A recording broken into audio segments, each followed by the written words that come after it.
Hi, if you have clicked this video, I know what kind of mental state are you in. I understand you, I feel you, and also I want to tell you that it's not permanent, it's temporary. The days will change. With this word, I want to start this video.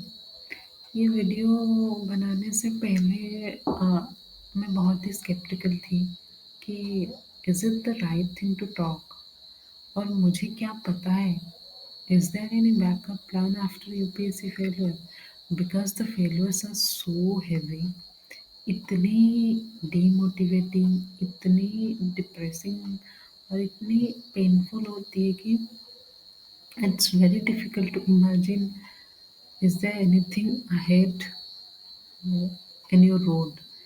Everything seems black, everything seems dark. तो मुझे ऐसा लगा कि although मैं आपको वो जो pen आप फील कर रहे हो उसको कम तो नहीं कर सकती but yes I will share some of the points on which area you can start your life और आप अगर सोच रहे हैं कि अभी यूपीएससी कोई बैकअप के साथ दे या UPSC is not only thing you want in your life कुछ और भी करें एज फैक्टर हो मैरिज फैक्टर हो और just that you don't want to give so much of energy and years of your youthful life to this exam then it's absolutely okay and I am with you. Though the decision should be yours. No peer pressure, no parents pressure, no society pressure. क्या हो गया अगर कोई IAS IPS और IFS या कोई भी civil servant नहीं बने तो नहीं बने handful of hundred of people or thousand of people are there every year तो और क्या सब कोई दुख में मर जाते हैं नहीं we have to fight with this word मैं आपको चाहती हूँ कि मैंने कुछ बहुत डीप एनालाइज करने के बाद एक्चुअली कौन सी लाइन फिजिबल है कौन सी लाइन एक्चुअली रियलिस्टिक है वो सारे सोच के छोटे छोटे वेज निकाली हूँ it's not the solution but it's towards the solution it's a direction आप उस डायरेक्शन में जा सकते हैं before that I want to tell you that yes I consider that not I consider that you are just if you are not from any medical background or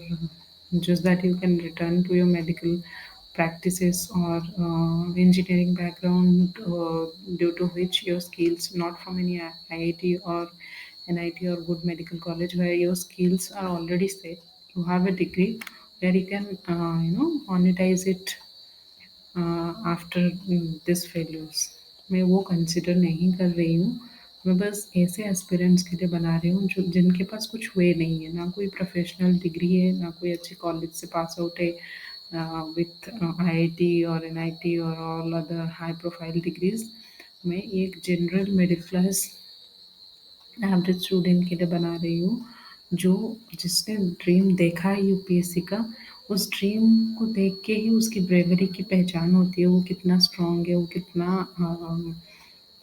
you know उसकी fighting period spirit पता चलती है getting UPSC is another thing it's not in our hand yes it's a lot luck based so don't uh, you know um, make your heart fill with guilt and anger just move forward don't look back with these lines मैं ये बोलना चाहती हूँ कि अच्छा अभी जो जो प्रिपेयर कर रहे हैं आप दो तरह के एस्पिरेंट्स होंगे ऑल्दो आपने मल्टीपल अटेम्प्ट्स दिया है आपका प्री निकल जा रहा है आप मेंस दे रहे हो but after that you are getting failure either mains में सिलेक्शन नहीं होता और इंटरव्यू में नहीं होता दिस टू थिंग्स को एक ग्रुप में कर लेते हैं कि मेंस अपेयर स्टूडेंट्स जिन्होंने एक से ज़्यादा वाह more than one mains appear किए हैं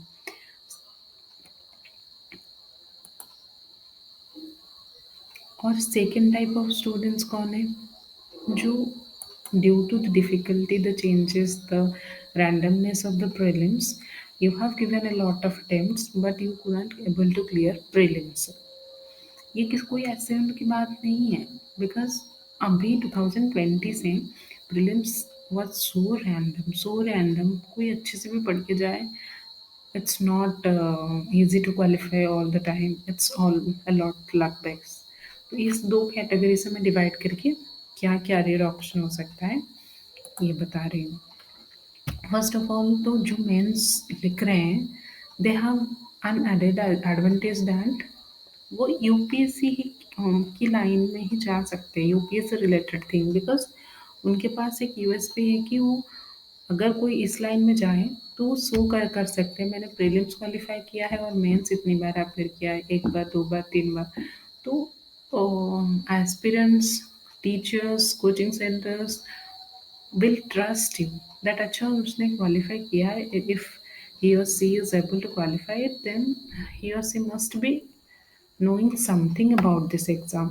तो that way it's easier to go into this direction. Also आपको भी बहुत कुछ पता चल गया होगा, बिकॉज आपने कुछ ना कुछ तो टेक्निक्स और ट्रिक्स डाल के ये स्टेजेस क्वालिफाई कर रहे हैं मल्टीपल टाइम्स. तो इसके लिए इसका फर्स्ट मैंने रखा है educator related to UPSC. UPSC educator either आपको पता चल गया होगा कि आप जनरल स्टडीज़ में अच्छे हैं या कौन सी एक सब्जेक्ट पर्टिकुलरली ज्योग्राफी, इकोनॉमिक्स और ऐसे वाले सब्जेक्ट्स कुछ भी, इससे एथिक्स कुछ भी सब्जेक्ट में आप एजुकेटर बन सकते हैं. बस पढ़ाने स्टार्ट कर दीजिए. बट अगर मेरी बात मानोगे तो apart from this popular GS topics, essay, ethics, these two things are not explored a lot by any coaching center or faculties.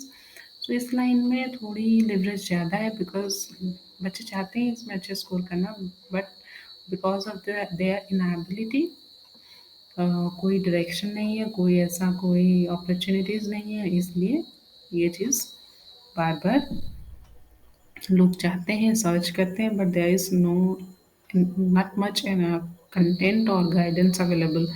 तो एजुकेटर रिलेटेड यूपीएससी में आप ऐसे कुछ एजुकेशन पढ़ा सकते हैं. कैसे पढ़ाएंगे? इधर आप टेलीग्राम में पहले आपको आपकी ऑडियंस सेट करना होगा. इधर आप Telegram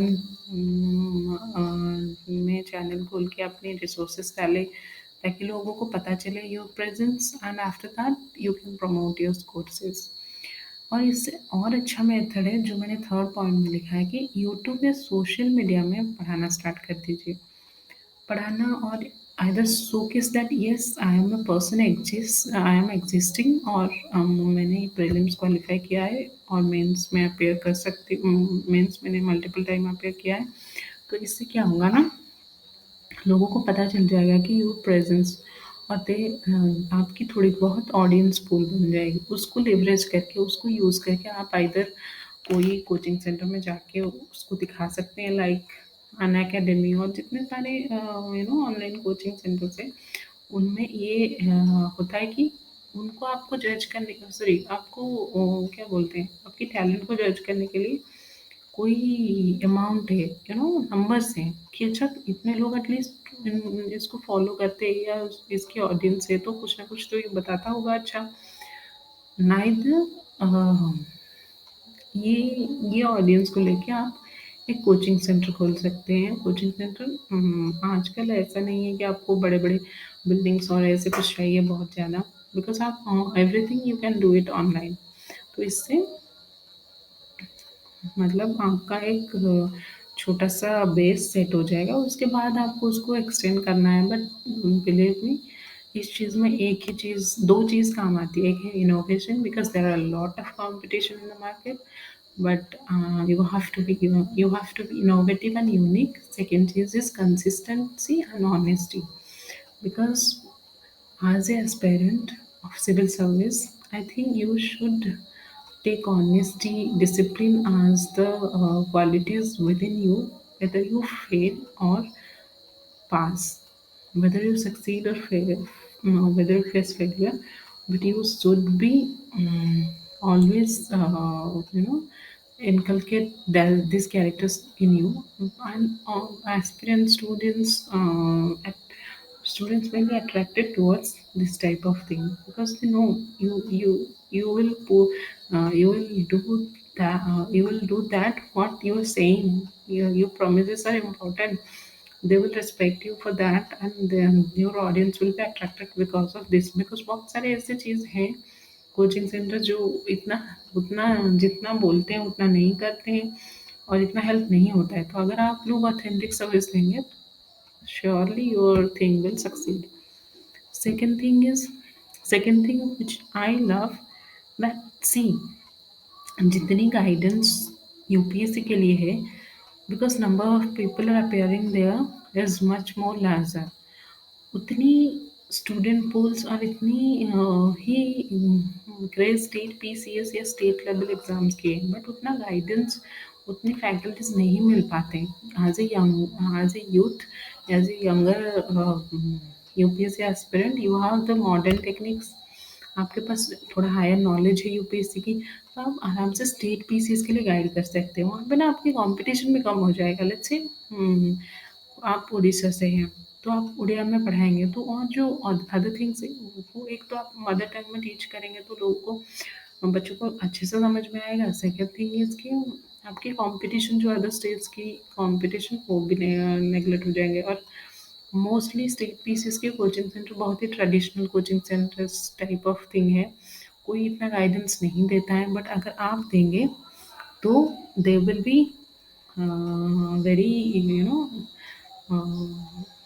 it will be help the students of your state, and also आपके मदर टंग में होगा तो इजीली अंडरस्टैंड कर पाएंगे। बहुत सारे बेनिफिट्स इसका है, और इसमें ना आपको आप बहुत जल्दी हाईलाइट हो जाएंगे और कैरियर इसमें ग्रोथ ज़्यादा हो सकता है, बिकॉज वो लोग आपको रिस्पेक्ट करेंगे यूपीएससी क्वालिफाइड इधर प्रीलिम्स और मेंस, तो उसमें आपको उस टैग को लिवरेज डाल के स्टेट पीसीएस और स्टेट एग्जाम्स की आपको हेल्प करानी चाहिए। फिर है और एक लिस्ट ट्रैवल्ड पाथ है, ऑप्शनल ट्यूटर्स। जीएस में बहुत सारे ट्यूटरिंग है, because most of the exams में जीएस की थिंग्स बहुत कॉमन है, बट कोई ऑप्शनल की इतनी अच्छी नहीं देता है। मोस्टली एक दो है, जैसे पॉलिटिकल साइंस में सुब्रा रंजन मैम। वैसे अगर आप ऑप्शनल अच्छे से आपकी प्रिपरेशन में पढ़े हैं ना, leverage that, because mostly those less explored optional में ना इतने अच्छे फैकल्टीज नहीं होते हैं। फॉर एग्जाम्पल एंथ्रो में जो जो कोचिंग सेंटर है वो कुछ नहीं पढ़ाते हैं।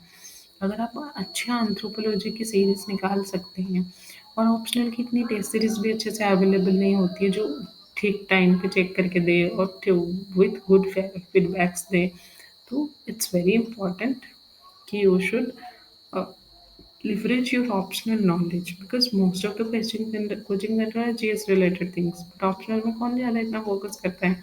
If you will put your energy on optional, it is highly, you know, rewarding, because people, I think people don't put that much effort in optional because it's very specific. After it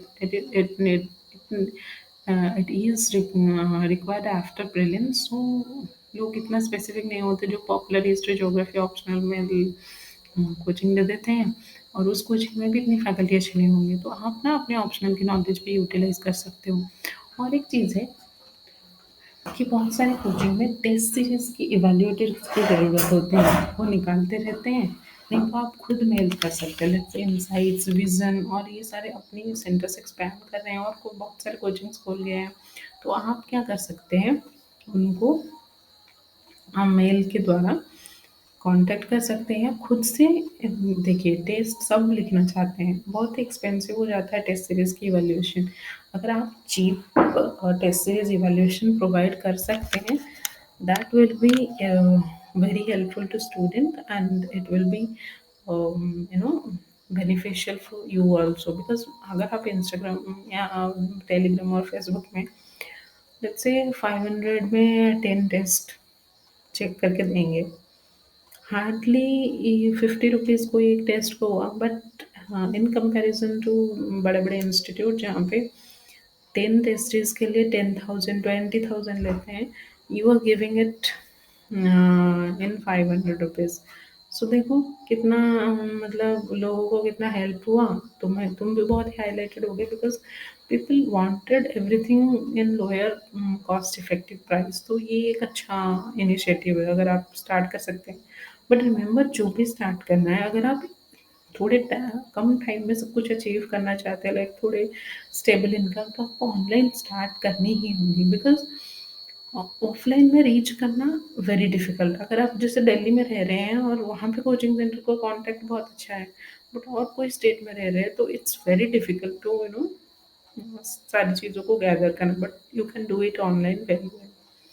उसके बाद the last thing is, जो चीज़ I think मैं इतना recommend नहीं करती हूँ, but अगर आप श्योरली आपको पैशनेट है कुछ भी गवर्नमेंट सर्विस करने के लिए और आपको पढ़ने का और पेशेंस है, आप स्टेट पीसीएस ट्राई कर सकते हैं, आरबीआई ट्राई कर सकते हैं, और जो लोअर एग्जाम्स और सिमिलर काइंड ऑफ एग्जाम्स है जिसमें यही यही नॉलेज अप्लाई होता है, आप वो एग्जाम ट्राई कर सकते हैं। That will be very rewarding. Then आता है कि आप प्रीलिम से क्वालिफाई नहीं किए हैं। That is that is not to give you very bad feeling, but yes, there are person who couldn't able to qualify prelims after successive attempts. It's not something to be ashamed of or feel low about it. ऐसा होता है, difficult हो रहा है prelims, इसमें क्या कर सकते हैं। So I am quickly summarising this.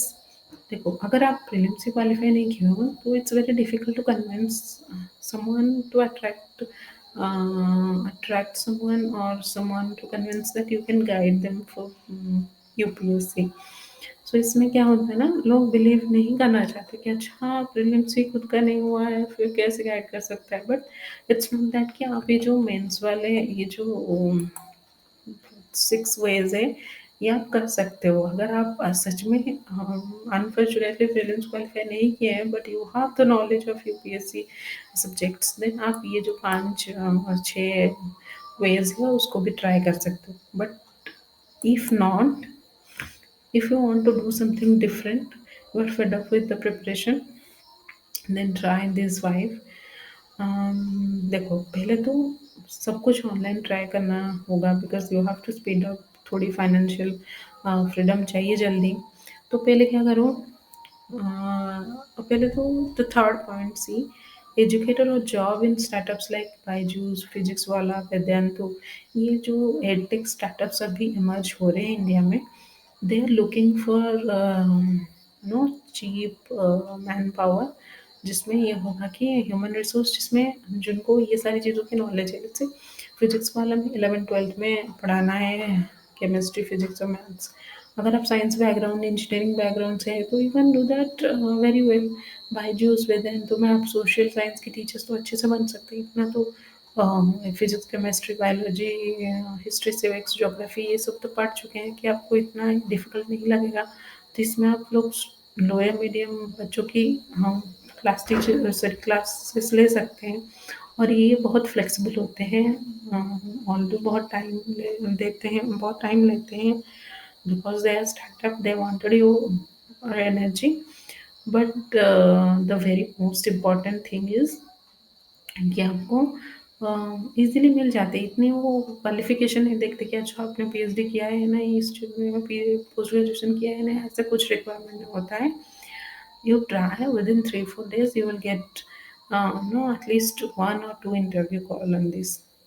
After that third point come to five one point, it's a देखो अगर आप अच्छे हो, थोड़ी बहुत नॉलेज है because UPSC preparation itself is very much enlightening. आपको सारे एरियाज में नॉलेज हो जाता है। तो इसमें आप क्या कर सकते हैं, फाइवर, लिंक्डइन या फेसबुक में content writing, copy writing, blog writing, ये सारी चीज़ें एक्सप्लोर कर सकते हैं। 1 हफ्ते 2 हफ्ते लीजिए, यूट्यूब में फ्री वीडियोस पहले देख के पता कर लीजिए कि ये सारी चीज़ें क्या है। अगर अगर ये आपको नहीं आता है तो थोड़े बहुत सीख लीजिए। आपको इधर थोड़े बहुत तो नॉलेज है, इकोनॉमी के लिए आर्टिकल लिख सकते हैं, क्रिप्टो करेंसी के लिए लिख सकते हैं, साइंस एंड टेक के लिए लिख सकते हैं, ऐसे वाली चीज़ें एक्सप्लोर करके सीख जाइए। कैसे लिखते हैं, क्या करते हैं। नहीं तो फाइवर, लिंक्डइन और फेसबुक, फेसबुक से ज़्यादा फाइवर और लिंक्डइन में प्रोफाइल बना के एक्सप्लोर कर कीजिए स्किल्स। अगर आपको content writing most importantly mostly previous parents को आना चाहिए, अगर वो नहीं हुआ तो और सारे स्किल्स 2 हफ्ते 1 महीने में, जो 2 महीने में सीखने वाले स्किल्स है, जिसमें आप लोग बहुत अच्छे से टेक्नोलॉजिकल सेक्टर में एंटर कर सकते हैं बहुत जल्दी, वो वाली चीज़ें कर सकते हैं। जैसे कि क्या स्किल, फिफ्थ पॉइंट देखिए, लर्निंग स्किल्स मतलब जैसे कोडिंग। बेसिक कोडिंग सीखने में आपको 1 महीना हार्डली लगेंगे, जिसमें आपको थोड़ी नॉर्मल जॉब तो मिल ही जाएगी तो बेसिक कोडिंग से। फिर आप you can enhance your knowledge. Data science हो, डिज़ाइनिंग जैसे social media post designing, poster designing, flyer designing, ये सारे बहुत ही बेसिक है। अगर आप यूट्यूब में वीडियोस मारेंगे तो कैनवा जैसे ऐप में आप लोग बहुत अच्छे से ग्राफिक डिज़ाइनिंग कर सकते हैं। सोशल मीडिया मैनेजमेंट, देखो बहुत सब कोई अपना सोशल मीडिया प्रेजेंस चाहता है आजकल में, और they don't have the knowledge, because हमारी जनरेशन, हमारे पीछे वाले जनरेशन को जितना सोशल मीडिया पता है उतना हायर जनरेशन को पता नहीं है, और this is a new unexplored new new बीमा। तो आप इसको एक्सप्लोर कर सकते हैं। ऐसे वाले स्किल सीखने में कोई हर्ज नहीं है। It is not mandatory to have an engineering degree or engineering mind to understand all these things। अगर आपको पता पता है तो आप सीख सकते हैं, या इंटरेस्ट रखते हैं तो सीख सकते हैं। Because I am not from an engineering background, but I can say that I couple of thousand I have earned couple of thousands from this kind of job, because I know a little bit of designing and video editing kind of thing. Then the last two is, first is professional higher studies, like देखो ऐसे post graduation PhD वाले higher studies में नहीं बोल रहे हैं। जैसे आपने एमबीए किया, जीमैट किया, या ऐसे कोई एमसीए किया, ऐसे वाले जो डिग्रीज होते हैं, एमटेक किया, जो जिसमें जॉब अवेलेबिलिटी जल्दी हो जाती है मिलने के लिए, these are called professional degrees, जिसमें आपको अपॉर्चुनिटी जॉब मार्केट में ज़्यादा मिलती है। वो वाले कोर्सेज कर सकते हो। लेट्स से आपने एमबीए में 2 साल दिया, एमबीए के बाद आपका जॉब और नौकरी मोस्ट प्रोबेबली फिक्स्ड है, because you will get a lot of exposure, और प्राइवेट हायरिंग में आपको मिल जाएगी। फिर द लास्ट थिंग इज, अगर इस सब में से कुछ भी आपको इंटरेस्टिंग नहीं लगता है, आपको लगता है कि you are comfortable in teaching or lectureship, you can explore this, but this is a little long term। जैसे फॉर एग्जांपल आपको लेक्चरशिप के लिए पहले आप अगर ग्रेजुएशन के बाद प्रिपरेशन स्टार्ट किए हैं, तो पहले आपको अपनी पीजी पीएचडी वो कंप्लीट करना होगा, या अगर टीचर बनना चाहते हैं तो बीईडी जैसे एग्जाम्स को क्वालिफाई करना होगा। बट इट्स नॉट दैट कि इट इज़ डिफ़िकल्ट, बट आप कर सकते हैं। यूजीसी नेट क्वालिफाई करना होगा। एक बार इस चीज़ों को एक्सप्लोर करना, मुझे लगता है जितने मैंने 10 to 12 ईयर्स बताए हैं, उस लाइन में अगर आप सर्च करना ट्राई करेंगे, फॉर एग्जांपल फ्रीलांसिंग ले लीजिए, उसमें 10-12 वीडियोस देख के फाइवर में अकाउंट बनाइए, लिंक्डइन में अकाउंट बनाइए, try to propose clients, try to learn the techniques कि कैसे क्या बना सकते हैं, क्या स्किल मेरे में है जो मैं बेच सकती हूँ। ये सब चीज़ एक्सप्लोर करके मूव ऑन कीजिए, और पीछे देखना ना हमारी नो हमारे पास टाइम है ना, इट्स इम्पोर्टेंट। जो हो गया, जो बीत गया, उसको देखने से आप हाँ प्रेजेंट मोमेंट और आगे के मोमेंट को खराब कर रहे हैं। जो होना था हो गया, don't worry about that. All the best. I think if it is helpful to all of you, then I will make such kind of videos in more parts, because I think this is a very less topic in UPSC, because 1000 in comparison to 1000 people, no one think about that 9 lakh 99,000 people who failed in UPSC. So I think I will brainstorm more ways, and I will come up with more accurate ways. And if possible, I will create a video about some of the freelancing journey of myself, so that you can able to relate to me and start everything. Just don't look back. All the best from my side. I think I am there for you. Don't worry about it. Thank you.